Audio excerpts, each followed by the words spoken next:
Well, you'd think to have the opportunity to work for the best in the business, anyone would jump at the chance, but that's not the case with young Australians, apparently. No, champion horse trainer Gay Waterhouse revealed she has to rely on overseas backpackers or students on special visas, and her trade is not alone. It is time to take this head-to-head with Nine Honey's Shelley Horton and journalist John Mangos. Good morning. Morning. Who wants to start on this one? This drives me crazy. Yeah. Drives me crazy because I feel like I worked so hard when I was younger. I wanted to be a journalist. I did weekend shifts. I did early morning shifts. You do what you have to do to get into the industry. I know Gay really well. I know she works so hard. She has a work ethic that would blow most people out of the water. But I agree, these kids are too soft. They need to work hard. So what do you put that down to, John? I mean, yeah, like the Waterhouse family are very successful, and you put that down to hard work. And that was really the product of an era. You'll be able to help me out here. But, Absolutely, I it's will. different to today. I put it down to the entitlement of millennials. Yeah. You and I came from, we're not that old, you're not that old, I might be, but from that work ethic era. If you had to go to work at 3 in the morning, and this isn't just about the racing industry, you went to work at 3 in the morning. If you had to work till midnight, you worked till midnight. And in our business, if you had to work Good Friday, Christmas Day, Australia Day, you had to work. End of story. So I think it's a generational thing. I think it's the entitlement of the millennials that kind of... But can I also take it back to what Sandy Ray was saying earlier in the show? The parents are not helping the kids. You know, they're letting them stay at home, they're doing their washing. All of this stuff, my parents were like, you're off to uni, bye-bye, go and look after yourself. And you need to be able to do that. So I think the parents are a bit to blame for this as well. There's a lot of factors. Remember the times, not that long ago, when it was almost an insult to say to somebody, get a job. No one says that anymore. I wonder if that's sort of a bit of fallout, a bit of precipitation from what we're talking about. I don't know here. Are we doing a bit of millennial bashing? Because I know plenty. No, I know plenty of young kids who get out and have a lot of drive and work. Like, we can't say that they're all. No, we're not saying that they're all. I think what we're saying is that there are fewer and fewer. That I think that's the whole difference. Whereas once upon a time, it was either do it to survive or don't survive. But also it was competitive, and so if you wanted that job, then you'd take the 3 a.m. stuff. Does that mean we've found the answer? And that is that there are, and you just touched on it, too many safety nets, which is giving them the easy option. I guess another argument could be, and correct me if I'm wrong here, and it seems to be not as strong these days, is that we kind of were lucky in a way that we knew what we wanted to do at an early age. So you did whatever you could to come... whether it be a journalist or whatever. Is that just because they're indecisive? Like, come on, pick a path and go for it. You can change later. You know, the thing that I love about journalism is I've done radio, print, TV, online. So you can find joy within an industry and move and shake around it. And similarly, and I'm a big advocate of work for the dole, because of that work ethic thing. And rather than sit at home, collect the dole, share it with your mates and go to the beach, even if you're doing a job you don't like, it can create an opportunity. You can meet someone who's in another field that might be impressed with you and create an opportunity. And look at the positives. Like Gay said in this article, she starts at 3 a.m, but they finish at midday. You can go to the beach from 12 to 5. You know, it's not just. I mean, it's not just that industry though. They're saying that chefs, bakers, Yeah, we shouldn't isolate any particular industry. I mean, look at journalists. Look at us. How many Christmases and Good Fridays and public holidays? 10 Christmas days in a row. 10. Right? No, I'm 40 years of it. I did my hard yard. You know, you go to work, you go to work. I remember, doing Christmas Day at Triple J, but then we had the Orphans Christmas in the newsroom, which was so much fun. So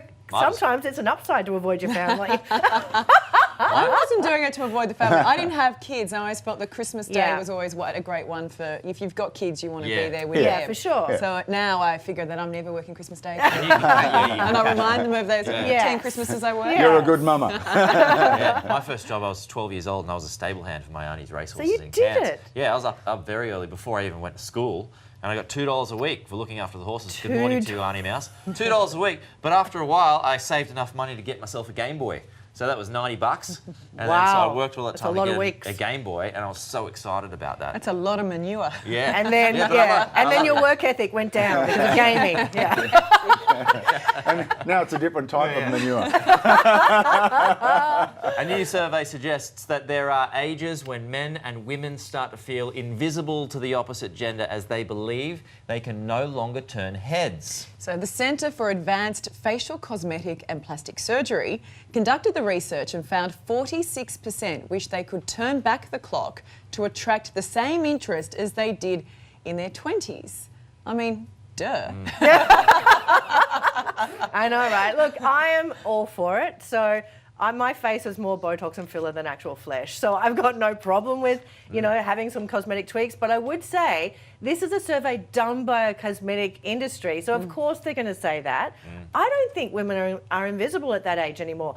I'm 44. I feel fantastic. You look at But next Sharon year, according Stone. to this, you won't. Like No, next but look year. at Sharon Stone's 60. Elle McPherson's 54. Julianne Moore's 57. Those women are not invisible. They are amazing and they are rocking it.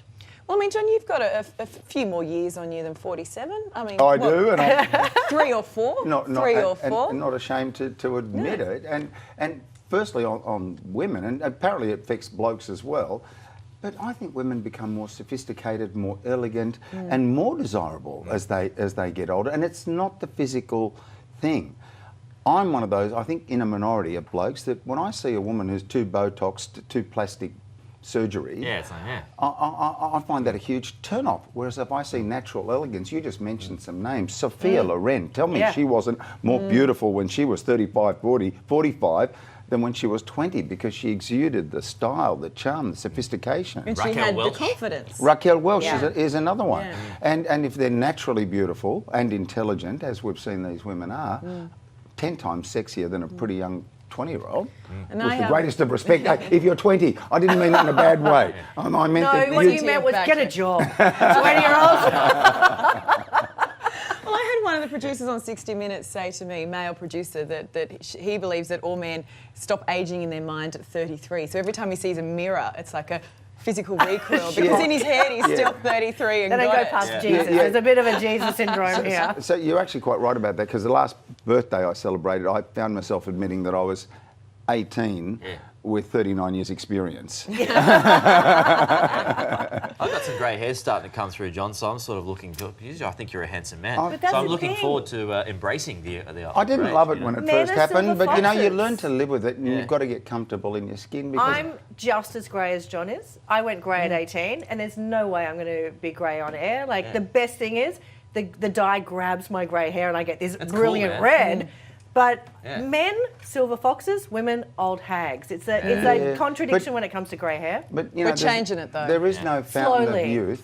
There is, and to do it artificially, I mean, if women think that pumping up the lips and stretching the skin Less is more, and John. all of the booby stuff, really, if they think that makes them more attractive, girls don't. You Did know? you just say booby stuff? Yeah, I know. That's showing his age. On that note, I think we're Can I done here. quickly share this? My 8-year-old saw an ad for Priscilla and he said, Dad, you could tell they were men. I could tell the boobies were fake. He said, but you couldn't see the nibbles. Coming up, it's back on. US President Donald Trump set to meet the leader of North